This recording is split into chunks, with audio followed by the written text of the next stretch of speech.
Welcome to our channel. Today we how to register with FFmpeg GUI for custom transcode commands step by step clearly.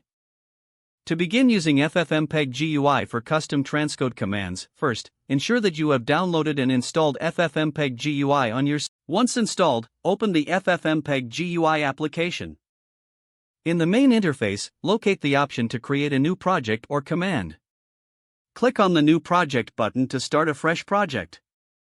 Next, provide a name for your project in the designated input field. Now, choose the input file by clicking on the Add Input button. Browse through your files and select the video or audio file you wish to transcode. After adding the input file, you will see it displayed in the project area.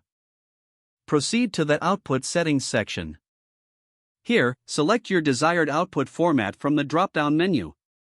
You may also choose to customize additional parameters such as bitrate, resolution, and audio settings. Once you have configured the output settings, look for the option to add a custom command. Click on the Custom Command or similar button available in the interface.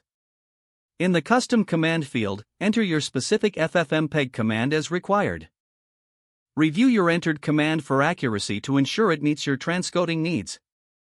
After validating your command, save your project by clicking the Save button. You can now execute the transcoding process by clicking on the Start or Transcode button. Monitor the progress in the status area to ensure the process completes without issues. Once the transcoding is finished, navigate to the output folder specified in your settings. Check the newly created file to confirm that the transcoding was successful. You have now completed the registration and setup of your custom transcode command in FFmpeg GUI.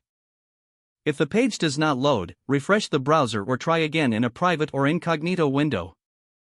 Make sure you are using the correct email address, then retype it carefully to avoid small typos. If your password is not accepted, use the reset option and create a new strong password you can remember. Check your spam folder for verification or security emails, then complete any requested confirmation steps. Enable two-factor authentication if available to improve account security and reduce unauthorized access risk. After signing in, review your profile details so your contact information and settings are accurate and current. If you see an error message, note it down and try again after restarting your device and internet connection. Don't forget to like this video and subscribe to our channel for more step-by-step tech guides.